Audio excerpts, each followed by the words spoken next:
Good evening. All we seem to talk about around these parts at the moment is Brexit, but away from the spotlight there is plenty more going on domestically. One of those being the biggest change to our welfare system in a generation. Joining me for tonight's West Country debate, we have the Bristol South MP, Labour's Karin Smyth, alongside her, and for the Conservatives, the Cotswolds MP, Sir Geoffrey Clifton-Brown, and Kirsten Johnson, who's hoping to win back the North Devon constituency for the Liberal Democrats at the next election, whenever that is. Good evening to you all. Well, I know it seems like Brexit is the only topic of conversation in Westminster these days, but we're going to make a change tonight and kick off the show with something different: universal credit. This is the government's flagship reform of the benefits system, rolling together 6 benefits, including unemployment benefit, tax credits and the housing benefit, into one monthly payment. Across the West Country right now, nearly 125,000 people are on the system.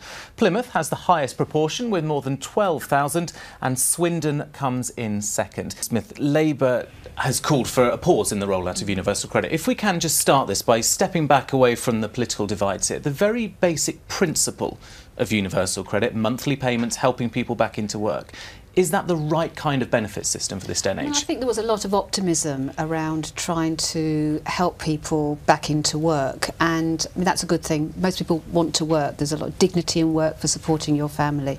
But what we've seen is some basic design flaws. Coupled into that is some really savage financial cuts, which Ian Duncan-Smith, the architect of this entire benefit system, then resigned over, if we can remember. So we want to pause and review what comes. I mean, it's heartbreaking listening to Emma. What I see regularly and what I'm particularly concerned about is people who cannot work, who have been proven by various authorities that they can't work for whatever reason, normally a disability. They are having to still jump through all these hoops to prove that. And the number of appeals in this system, I've got one constituent, he's successfully appealed 3 times against this system. It's hugely costly and wasteful, and causing people real desperation. It's a real big problem in my email list and my phone calls to my office. There are around 1,000 people, Geoffrey Clifton-Brown, in Cirencester on universal credits, and it's a fairly small amount at the moment. People who are on other benefits aren't being moved across. That's due to happen in the next few years. But what would you say to Emma and people who are struggling because of this new system? Well, of course, nobody wants to see similar situations to Emma's, but on the whole, it must be right. When I was dealing with those 6 benefits that you talked about, I can remember people in utter misery with difficulty getting on one or the other, or on both, and not getting what they thought. I mean, my constituency postbag was horrendous. So it's got to be the right thing to do. Now, I accept what Karin says. When you're introducing such a big new system, inevitably in the transfer, there are going to be problems. And that's why the government has had a pilot scheme. It's why it's already made some changes. I've no doubt that before it's finished, there will be more changes.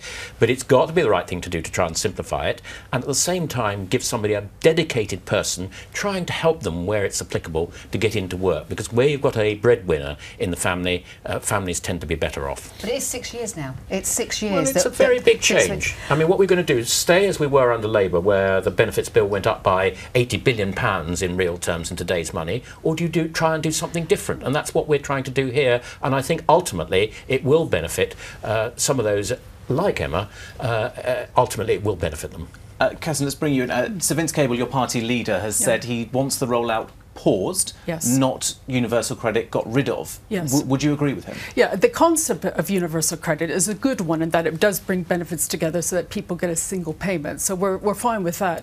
But the way it's actually been implemented has been horrendous, and people in North Devon and across our constituencies are really suffering, not just Emma, but I've been visiting the Foodbanks in North Devon and in South Molton and listening to those stories, and it's hard-working people, and they can't make ends meet because they're not being paid enough. I mean, North Devon is a low-wage economy anyway. The average wage is around £20,000 compared to the national average of £27,000. House prices are 11 times what somebody would earn. So people are struggling in work, and universal credit is not working for them. Now, the government's done the rollout very slowly. At the moment, the only people on it are people who have either moved houses, have changed or had another sort of change in circumstance. Is it not right the government's rolled it out seemingly fairly slowly, which is how the system could be improved? So I've been talking to people who are at the coalface and implementing this in North Devon, and in Ilfracombe, which is one of the towns to the northern part of our constituency. There's a lady there working for a charity, and they're getting referred people to help them onto Universal Credit, as you've explained, because it's now a digital platform.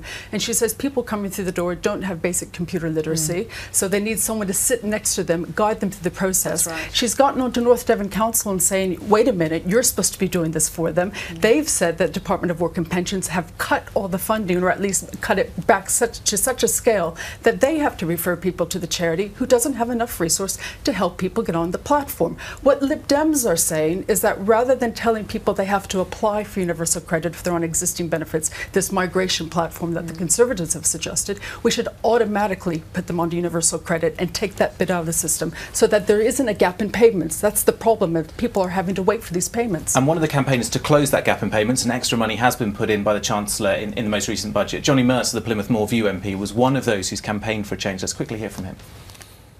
There are still, in my view, too many cases of people who are going without, who are asked to live on, clearly not enough.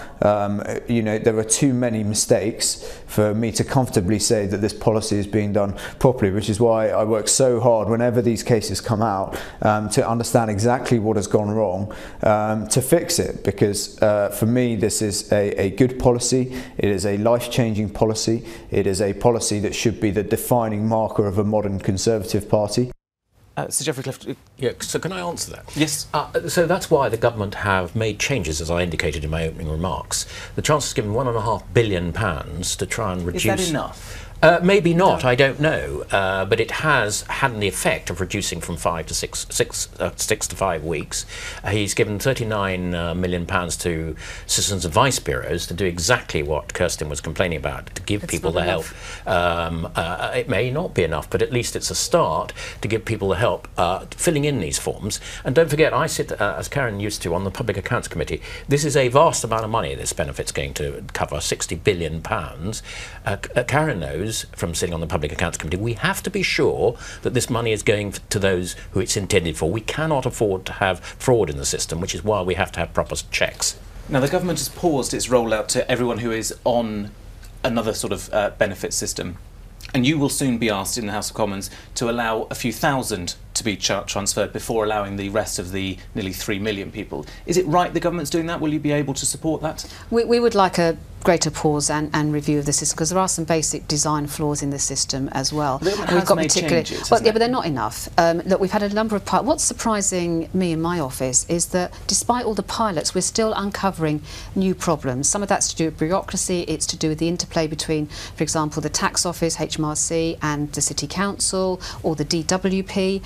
And that's not properly worked out. You know, I had a constituent who's blind, who was written to by letter to tell her that it include her rent.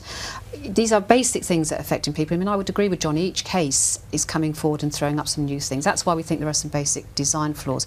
But the Citizens Advice Bureau in the House of Commons, MENCAP, Kirsten's right, people are having to have help sitting in front of a computer. South Bristol Advice Centre in my constituency have to sit with people all the time to help them through the forms. So that's more than just the money, that is about the design of the system. OK, and I'm sure if we weren't talking about Brexit all the time, we would be talking about universal credit a lot more in the Commons than we have been